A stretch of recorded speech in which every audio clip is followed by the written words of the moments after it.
Oh, let me.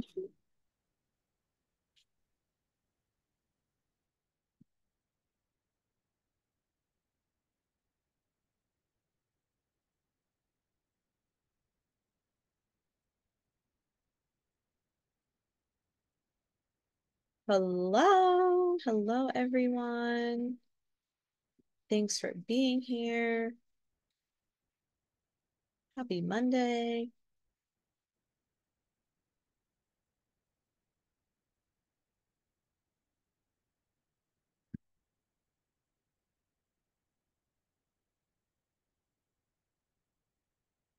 All right. Let me see. I'm just letting some more people in. But it would be great for those of you who are here because I don't see a single face. If we could have some cameras on, just so it's not just Brittany and I staring at nothingness. Um, yeah, that would be great.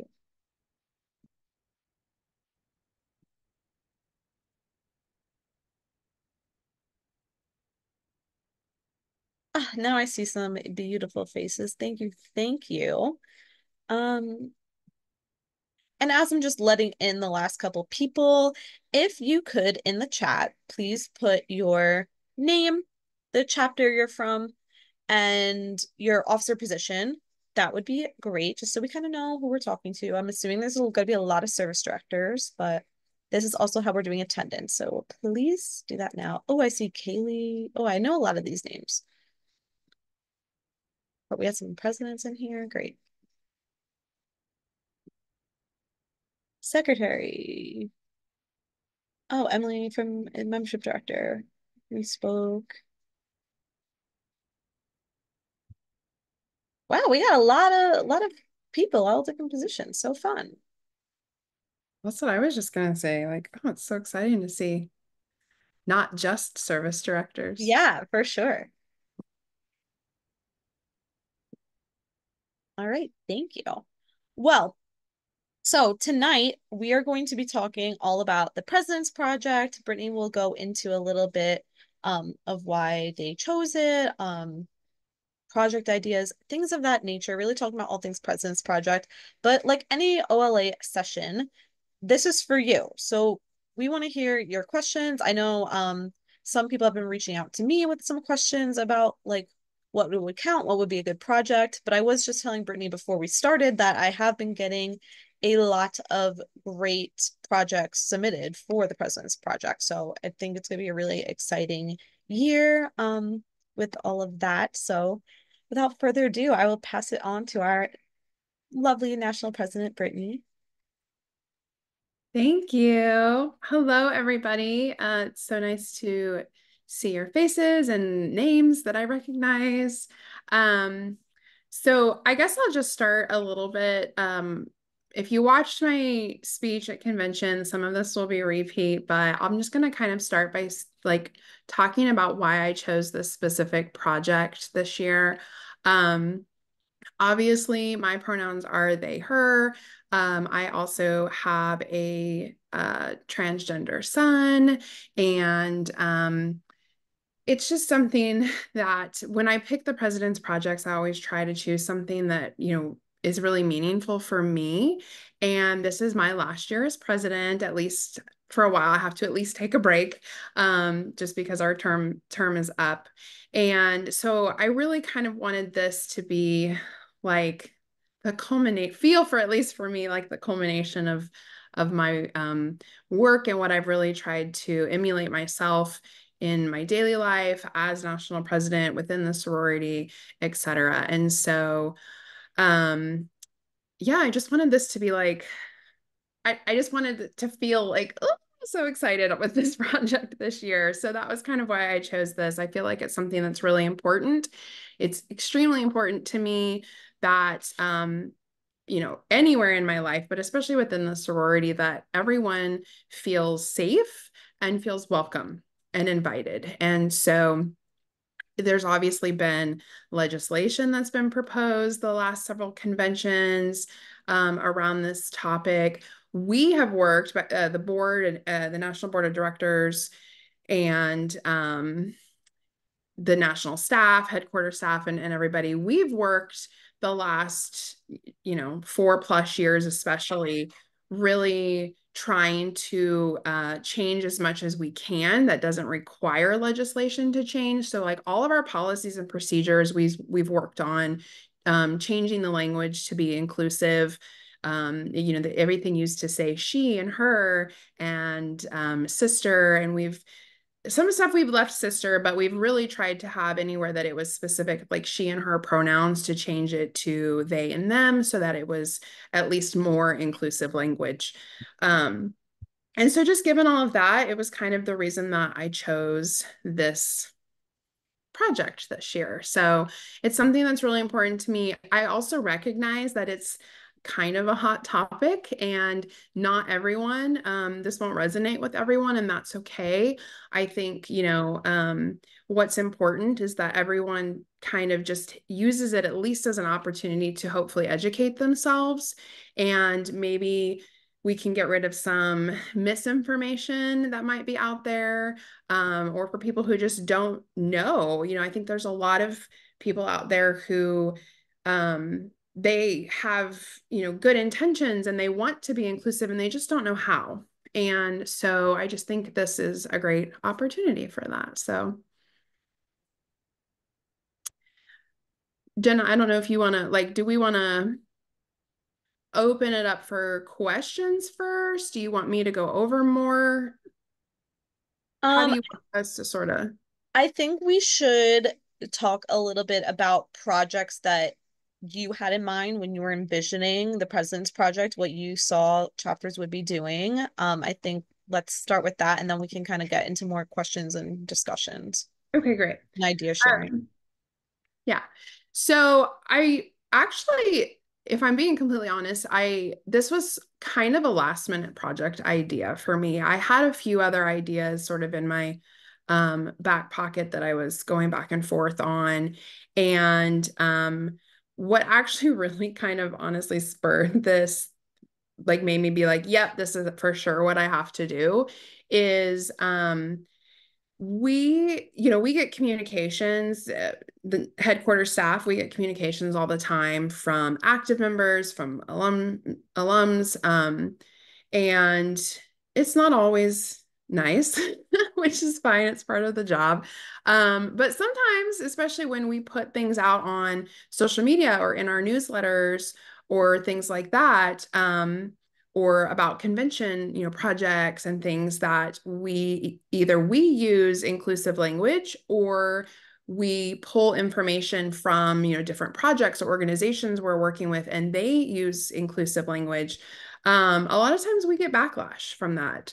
And we actually had received some backlash from people who were, kind of getting a little upset about inclusive language that was used on some of our communications. And it was uninformed and or ignorant. And it just really was like, I want to like address this head on. So all of that to say, this time I didn't have a real specific list or idea of what I was expecting you guys to, or examples of what I would expect you guys to do for this particular project, because it kind of just came to me in like a fever rush moment. But I did create, I always want to make sure that before I announce a project, I want to make sure that it is a project that you guys can actually do projects for, come up with things for, because there's some ideas that they just don't translate well for you guys. So I always try and make at least a generalized list.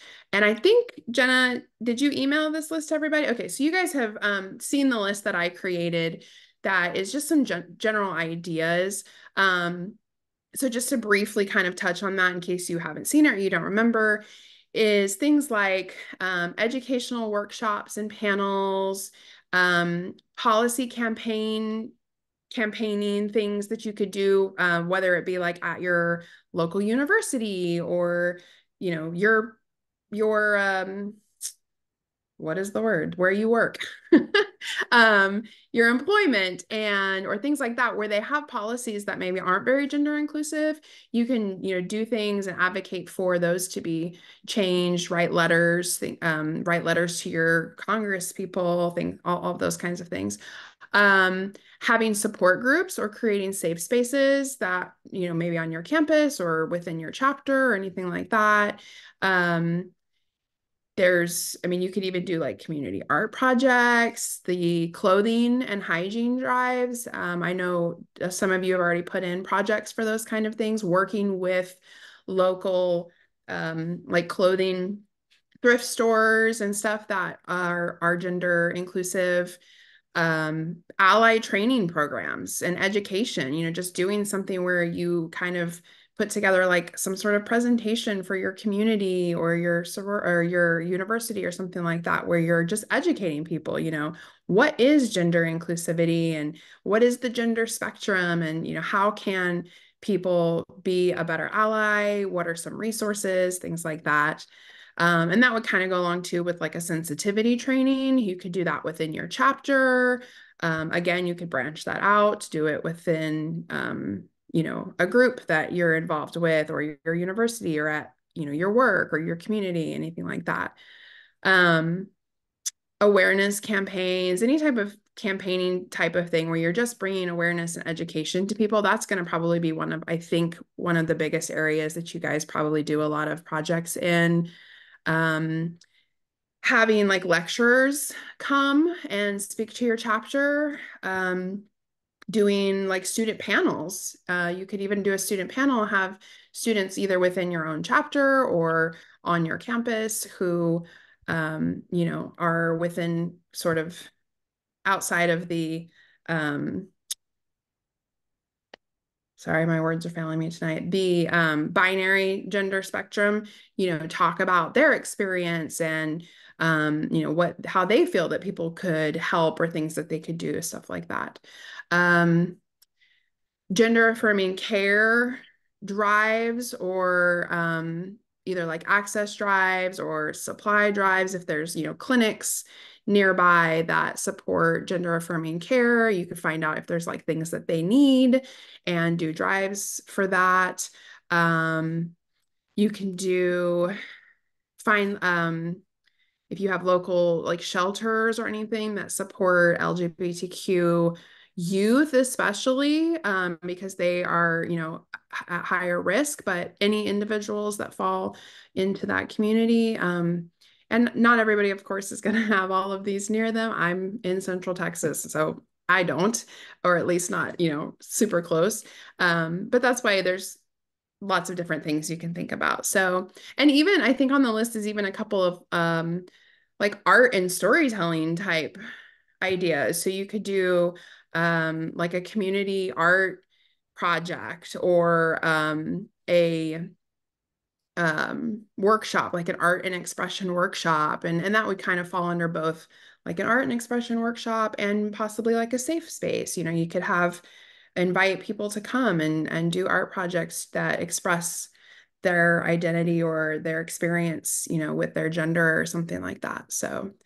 Um, so that's a little bit of some of the ideas. I know it's kind of generic, but and generalized, but those are some of the things that I was kind of envisioning with this. Yeah, and I think you made a really great point, Brittany. A lot of these things you can combine together, which I think is what's really unique and special about this one. Um, the projects I've been receiving so far have been a lot of connecting with things within your local community, which I think, or your university community, which I think is really wonderful to see. Of course, there's a lot of great national organizations as well. If you are in some of those areas that maybe the local is a little bit harder to find, but I think I'm excited to see what everyone's going to do just because there is a lot of opportunities. And I think if there is a chance that it's like, not just your chapter to go beyond to the university community or your local community, I think that's wonderful. And like the outreach that we're kind of hoping to see with this project. Yeah, I would definitely say if you can find something, and I realize we can't all, or the time, don't have enough time, whatever, but if you can find something that gets your chapter in front of like the local community more. And again, even if it's just like an education session or a lecture session or a combination of them or whatever, especially the communities that don't have as many resources, I think that's where we make the biggest difference. It's great to do, big worldwide things and national things, but the big changes start small, right? And start in our own communities, in our own hometowns. And education and awareness is one of the not only easiest things, because anybody can take some time to educate and make people aware. You can't make them listen always, but it's easy to do it yourself. And that often I find is that first step, because if people aren't educated, they don't know, what they don't understand that there's more than two genders, and they don't know about the gender spectrum and ways that they can help be accepting and more affirming to people who fall outside of that binary. Then they're not going to do anything, right? Because they don't have the knowledge. And so if we can start there by giving that knowledge, and or providing that safe space, just letting people know, and sometimes we'll do, even in my own experience, I've done some small town like events and things where nobody really showed up. Like we had maybe a couple of people or whatever. But I would always, even those events where it felt in the moment like, maybe that wasn't super successful, there would always be times down the line where somebody would reach out to me and say, hey, like I didn't attend that, whatever that you had, but I just want to tell you, like, I saw that you were doing it and I really appreciate that you did that. So you're still making an impact because you're showing to people out there that there are those safe spaces for them. There are people who are fighting for, their acceptance and tolerance, unfortunately. And so even sometimes when it doesn't feel like we're making a big difference, we still are. So that's just as important. And last week, I can't remember and because there was a lot of people on that call as well for the recruitment workshop I had. We were really talking about, it also starts within your chapter. I know some chapters, because I get emails and things that are like, oh, the girls are doing this and that. And it's especially, I see it from chapters where I know not all their members identify as female. And, if it is recruitment season right now. So you're trying to, I know a lot of chapters' goals were to get, a lot of new members or big chapters, or especially some of, chapters on here who I know are really looking to expand right now. And so a way to do that is like, well, is your language inclusive? Are we practicing what we preach? Like, I feel like as Omega Phi Alpha, we talk about how we are such an inclusive organization, but we have to make sure the actions and things we're doing at the chapter level also showcase that as well. So just something I kind of like keep in mind too, as I think the education aspect of this project is going to be really important. Just for us as an organization, but just some things to keep in mind. Yeah, I mean, and honestly, that could be a service project for this. Is you could get together, with it as your chapter and go through like all of your documents, whether they're digital or not, and say and like read through them and be like, is our language inclusive? Do we use she, her? Could we change that to at least like they, them? You don't have to necessarily change sister, but I know a lot of chapters have already changed the term sister to either member or sibling or whatever. That's a chapter decision, of course, if you guys were to do something like that. So remember, of course, if it's your constitution, it has to be voted on. But if it's just policies or procedures or anything like that that you happen to have, those can be changed without voting. So that's another thing that could be done as well.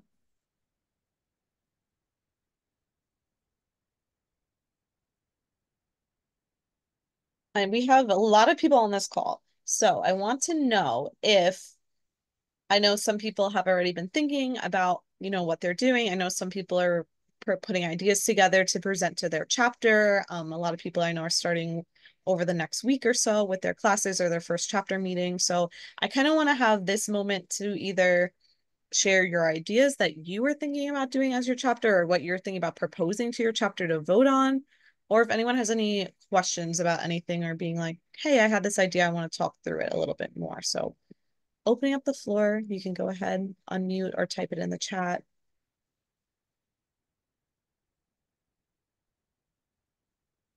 Hi, I'm from the Gamma chapter at Eastern Michigan, and I'm actually co-service director. And we were thinking about partnering with our LGBTQ plus center on campus and having one of them come out and talk to our chapter and just teach us more about how to be a good ally and some sensitivity training in there as well. Yeah, that's a great idea. I love that. Have you reached out to them yet, or you're just kind of in the thought process stage still?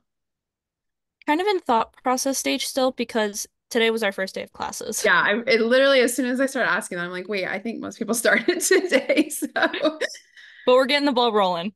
awesome. You're on top of it.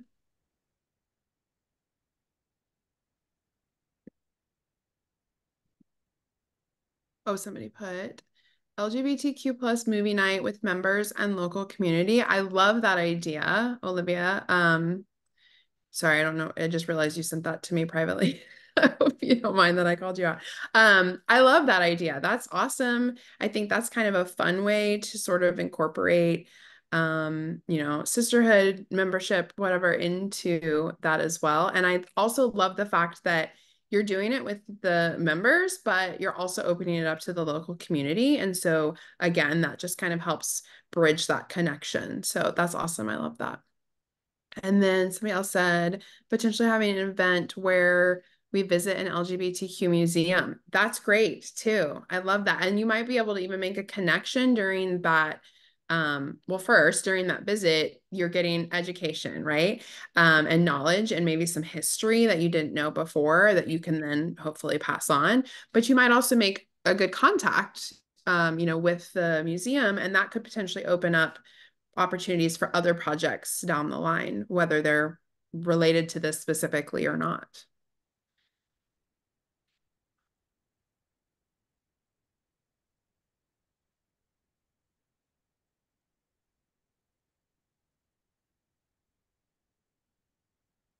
Any other questions? Um, Certainly if anybody is like confused on anything, now's the time because I'm the source.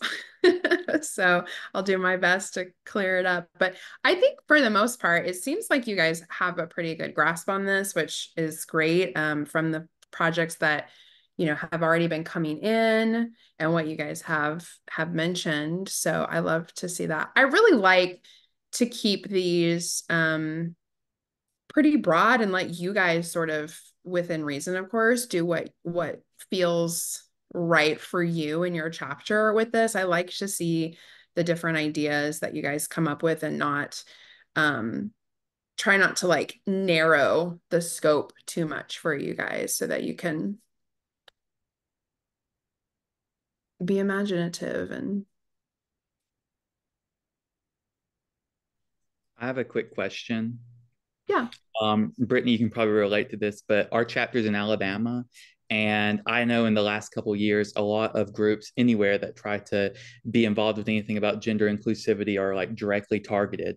What would be your advice for finding a way to be involved and do something within your community, but avoid like too much harassment and stuff towards your members? Because we had some people on exec that were concerned about doing something very large and like our members like having nasty things sent to them on social media and stuff. Yeah, absolutely. I think it's going to just kind of depend on your chapter and the individuals, of course, that make it up and what their level of comfortability is. I think if it's a genuine, strong concern for the majority of people, then that would be when I would guide you toward looking at, things you can just do within the chapter.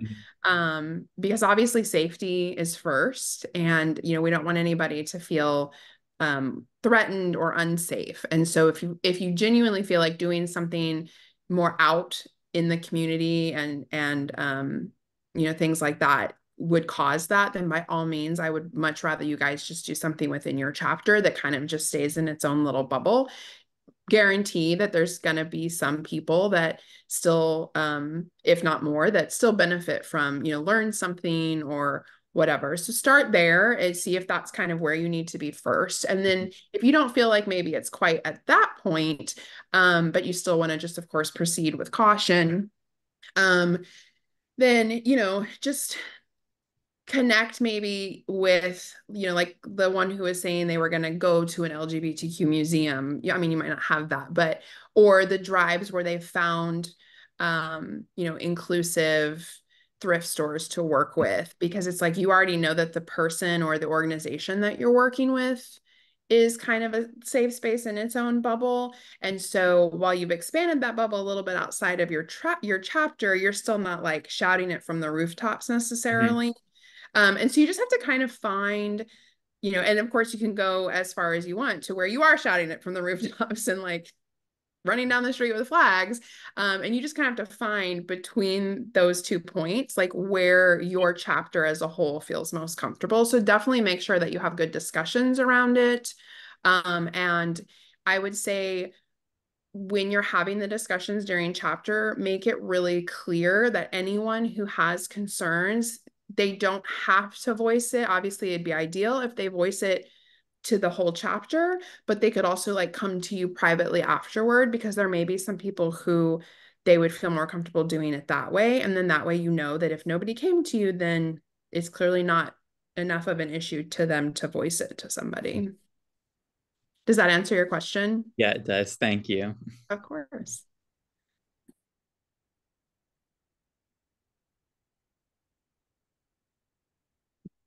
Any other questions, concerns, ideas? I'm super excited to see what you guys do with this year.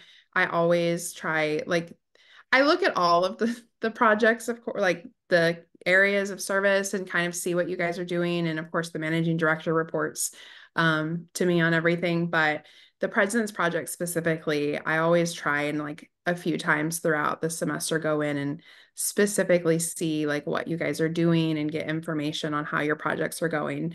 And so I love to see you guys out there flourishing. And something else I just wanted to highlight that we didn't really talk about, um, you know, Transgender Awareness Week is in November, and so is Transgender Day of Remembrance. And then in the spring, in March, is Transgender Day of Visibility. So there's a lot of different events and things that you can do with that. And either reaching out to other organizations on your campus, or nationally, there's a lot of resources or things that may be already happening in your area that you can partner with or volunteer at, help support. So I think this is a really broad one where there is a lot of opportunity, and I've been very surprised and happy with the projects because I'm the one who approves them and looks at them. So I've been very happy with what I've been seeing so far. Really excited to see what you all have been finding. It seems to be a lot of local things within your community, which is great. And then I also want to make sure to highlight, like, looking at your campus, like if you have like a women's center or a gender equity center, because even though it's like a women's center, they're still looking for gender equity. And then with that, you can also talk about kind of like intersectionality, because that's kind of all encompassing with this. I think like what we strive for as an organization as well. Yeah, and kind of jumping off of that, some national resources that are really great starting points if you just don't really know where to start. Of course, there's always the Trevor Project, the Human Rights Campaign, there's Movement Advancement Project, and then one specific one that I have found that is great is the Women's Foundation of Colorado, specifically, but that combined with what Jenna was just saying is, yeah, definitely like see if you have, obviously some of like the southern states, it might be kind of a dead end, but some of the like women's foundations, if you have those within your states or even locally, or like she was saying, on campus or anything like that, again, there is that intersectionality, and that again, it's still related to gender. So you might be surprised at like the overlap that you would find with that as well.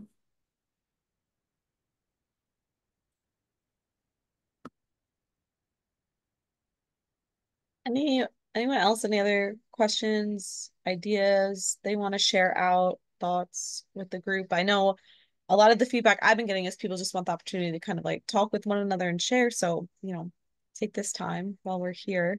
If anyone else has any questions or anything for us while we're, available to you all.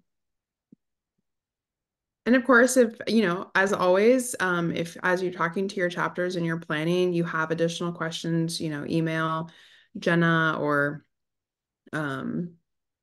whatever contact that your chapter reaches out to. Most some chapters are a little bit different. I don't know, Jenna. I've said that. I was like, maybe Jenna doesn't want all the emails, but email, your national headquarter contact and say, hey, we have this question or we have this idea, but before we even submit it, we want to see if we're on the right track. And, we're happy to reach back out and clarify things for you guys.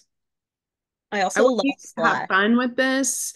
And use it as, like Jenna was saying, we've had a lot of different project ideas come in, and that's my favorite type of project, is where sometimes certain projects, it's like you get different things but you see a lot of the same, which is fine, of course, because you're all in different areas, so it's still making an impact. But my favorites are the one where we see like this broad range of ideas and projects and things happening, because it just, I don't know, it feels more exciting to me. So I'm glad to see that that's kind of what's happening already with your ideas. So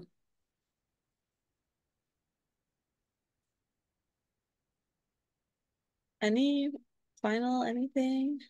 Last call. going once, going twice. Oh. If there's not anything else, then I just want to take a moment to say thank you to everybody for this project and your ideas that you're coming up with, and for the work that you're going to do this next year. But also just take this to your chapters. Like, I've loved, serving as your national president for the last 3 years, and this being my last 4th year, and just seeing all of the awesome work that you guys are doing in your chapters, in your communities, and it's awesome. It's been really cool to see. So I appreciate it. Yeah, I'm really excited to see where you go with this. And I'll say I haven't received any negative commentary. I haven't been made aware of any negative commentary about us doing this project for the President's Project. And to me, that's like, I think, a huge win in itself. But yeah, we appreciate your time and being here. I'm going to put our survey in the chat. If you can fill that out, we appreciate the feedback, and it just helps us make events that are for you, because that's really the whole point of this, is we want to make sure we're, creating programming and events that's helpful and beneficial to you all. But yeah. Otherwise, have a good night. Thank you again. Thank you for coming. Thank y'all for hosting. Yeah. Always. Thank you. Have a good night, everybody. Everyone's service. Have a good night.